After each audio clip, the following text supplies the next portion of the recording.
NCERT का right the balanced chemical equation for the following reactions. यहाँ पर कुछ रिएक्शंस दिए हैं, वर्ड इक्वेशंस हैं, और उनके लिए आपको जो है वो केमिकल इक्वेशन लिखनी है बैलेंस्ड फॉर्म में। तो सबसे पहले करते हैं a part of the question, जिसमें लिखा है कैल्शियम हाइड्रोक्साइड। क्या होता है फार्मूला कैल्शियम हाइड्रोक्साइड का? Yes, CaOH whole twice, very good. फिर है कार्बन डाइऑक्साइड, इसका फार्मूला क्या होता है? कार्बन डाइऑक्साइड का CO2। फिर है आपका कैल्शियम कार्बोनेट, कार्बोनेट होता है CO3, कैल्शियम कार्बोनेट हो गया CaCO3, क्योंकि दोनों में ही 2 वैलेंसी है, यहाँ पर कैल्शियम की 2 प्लस, इसकी 2 माइनस, और फिर वाटर हो गया H2O, राइट। धीरे धीरे आपको फार्मूले लर्न हो जाएंगे। स्टार्टिंग में यदि प्रॉब्लम है तो आप इस तरह से फार्मूले को चेक कर सकते हो अपना। अब यहाँ पर हम इसको बैलेंस करेंगे। बैलेंस करने के लिए आप लिखो यहाँ पर एलिमेंट्स, यहाँ पर लिखो आप LHS और यहाँ पर लिखो RHS। एलिमेंट्स है हमारे कैल्शियम, फिर है हमारा ऑक्सीजन और हाइड्रोजन और कार्बन, ये 4 एलिमेंट्स हैं हमारे यहाँ पर। अब देखो लेफ्ट हैंड साइड कैल्शियम जो है वो 1 है, तो राइट हैंड साइड भी कैल्शियम 1 ही आए। ऑक्सीजन की बात करते हैं तो 2 और 2 4 है, और यहाँ पर राइट हैंड साइड भी ये 4 है, दोनों साइड 4 है। हाइड्रोजन देखो 2 है इधर, और उस तरफ राइट हैंड साइड भी 2 है। अब बच गया कार्बन 1 और 1, तो ये तो रिएक्शन ऑलरेडी बैलेंस्ड है, दोनों सारे एटम्स हर एलिमेंट के इक्वल है, यानी ये ऑलरेडी बैलेंस्ड इक्वेशन है हमारी, इसको हमें बैलेंस नहीं करना है, कंप्लीट रिएक्शन है। नेक्स्ट है हमारा B part of the question. B part है आपका zinc Zn plus silver nitrate, जो कि होता है आपका AgNO3, ये आपको देता है जिंक नाइट्रेट। अभी यहाँ पर देखो जिंक की वैलेंसी 2 होती है, लेकिन नाइट्रेट की वैलेंसी सिंगल होती है, इसलिए इसका फॉर्मूला हो जाएगा ZnNO3 का होल ट्वाइस, राइट। अब आगे आपका सिल्वर, जो कि होता है Ag। तो यहाँ पर आपको रिएक्शन को बैलेंस करना है। एक रिएक्शन में आपको सिंपली ऐसे भी करके दिखा देती हूँ। जिंक दोनों साइड 1 है, सिल्वर दोनों साइड 1 है, नाइट्रोजन यहाँ 1 है, यहाँ पर 2 है। तो यहाँ पर इसको 2 करने के लिए यदि मैंने यहाँ पर 2 लिख दिया तो नाइट्रोजन मेरा बैलेंस हो गया 2 और 2, राइट। ऑक्सीजन 3 2 ज़ा 6, 3 2 ज़ा 6 हो गया। सिल्वर अब बैलेंस नहीं रहा, इधर 2 हो गया इधर 1, तो यहाँ पर मैंने 2 लिख दिया, सिल्वर भी बैलेंस है। फिर से रिएक्शन को देख लो, जिंक दोनों साइड 1 है, सिल्वर दोनों साइड 2 हो गया, नाइट्रोजन भी 2 हो गया हमारा, ये 2 और इधर ये 2, राइट।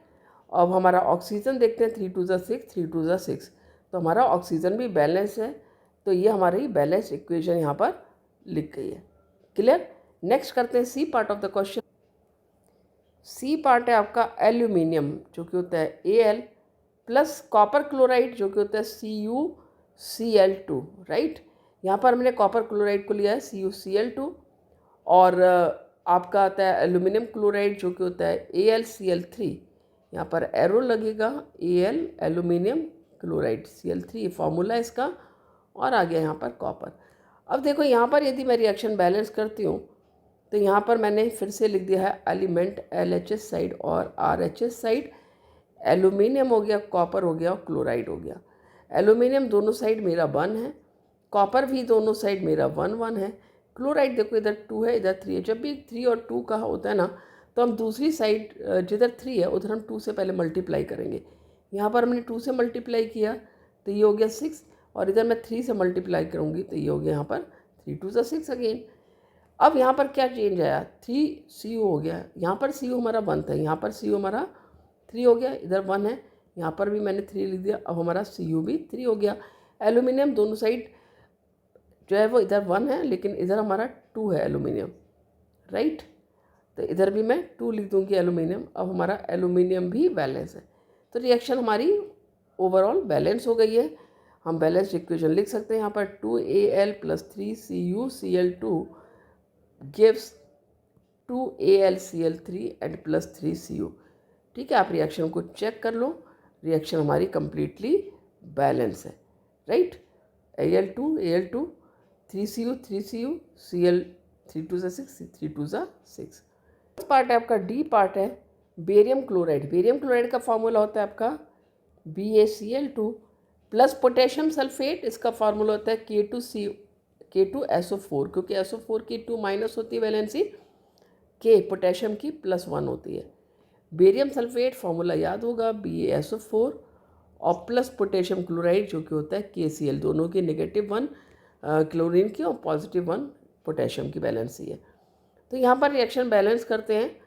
देखो बेरियम दोनों साइड हमारा 1 है, क्लोरीन इधर 2 है लेकिन इधर 1 है। यदि मैंने यहाँ पर 2 लिख दिया तो क्लोरीन दोनों साइड 2 हो गया, तो बेरियम और क्लोरीन हमारा बैलेंस हो गया। पोटेशियम इधर 2 है, इधर भी पोटेशियम हमारा 2 हो चुका है। सल्फर 1 है, सल्फर 1 है, SO4O4।